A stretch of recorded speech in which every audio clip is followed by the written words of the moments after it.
What's the schedule today, DeShone? What do you have going on the rest of the day?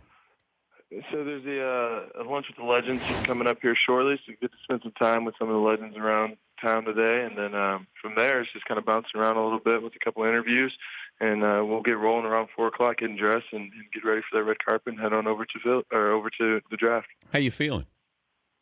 Feeling good. Do you have? This has been an awesome process. It's obviously an honor to even be invited to Philly for the draft, and my family's enjoying it. They're having a good time, and just kind of taking it all in day by day. But what kind of advice have you gotten, since you're not projected to go high in the first round, and if you do go, it'd be maybe late in the first round? You're going to be sitting in the green room for a little while.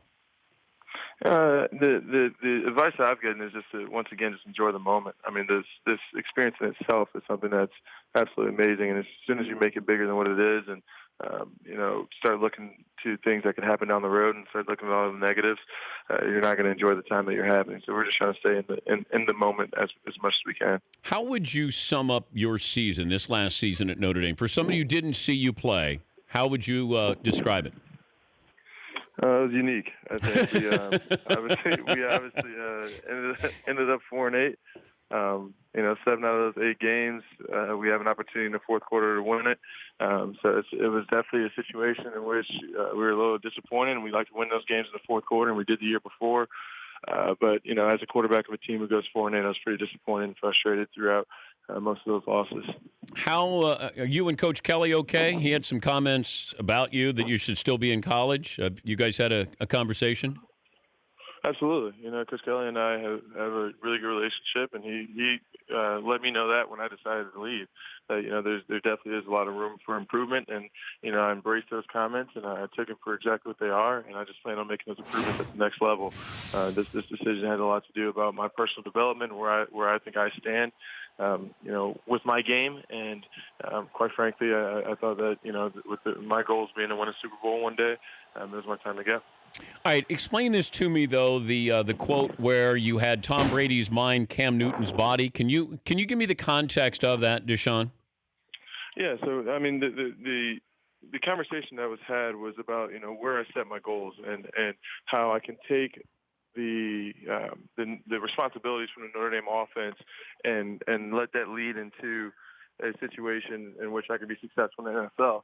So when talking about Tom Brady's mind, it's like, hey, look, with all the responsibilities I had at Notre Dame, I'll be able to, transfer that over and hopefully prepare and have the intellect that Tom Brady has and understand defenses and offenses the way Tom Brady does. And if you can add that with the athleticism of one of the best athletes in the, probably in all of sports, with Cam Newton, that's the ultimate goal to step to. If the way the quote came out was, "I am," Tom Yes. Brady's brain, "I am Cam Newton's body." No, it's not even close to that. And I'm glad that people laughed at that, because that is absolutely hilarious. I know there's a lot of work for me to get there, and I'm just setting my goals high so I can hopefully, achieve the greatness I want to achieve. But that's why I wanted to ask you, because when it came out, I went, wait a minute, is he saying that he has Tom Brady's mind and Cam Newton's body? They're gonna rough you up about that.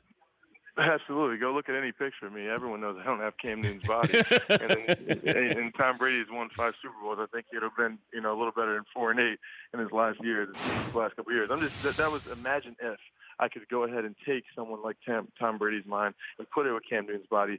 There's my goal. If you want to see where my goals are and where I want to be one day, it's 5+ Super Bowls. It's one of the more athletic guys in the league, and it's a guy who's more prepared and more determined than anyone else out there. Favorite team growing up? Philadelphia Eagles, right here in Philly. Oh. Dad was a big fan of Randall Cunningham, so I was following him just like Dad was. Favorite quarterback was obviously Randall Cunningham as well. Well, no, actually mine was Donovan McNabb. Have you met Donovan? I've not. I've always wanted to. Well, he's there today. I'm sure I'm going to see him around then. I'm looking around as much as I can. But do you play more like Donovan McNabb than you do Randall Cunningham?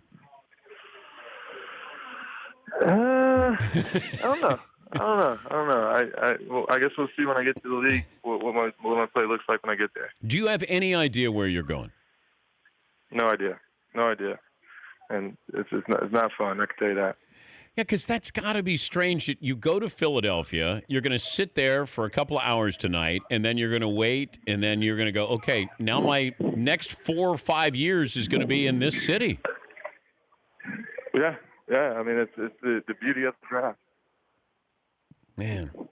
Are you give me the game plan with the commissioner. When you go up on stage, hug, handshake, bro hug, combo, what do we got? Whatever he does, allow it to be natural, because as soon as you plan to do one thing and he plans to do another, you're just looking awkward in front of everyone. Maybe just go a firm handshake. Just you're there. It's all business, DeShone.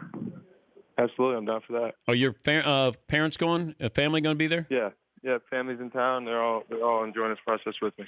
And Tostitos.com for all your NFL draft and Cinco de Mayo recipe needs. So you're already a pro. You're getting paid. Hey, have fun tonight, and thanks for joining us. Of course, thank you. All right, DeShone Kizer joining us, former Notre Dame quarterback. The Dan Patrick Show, weekday mornings on Audience.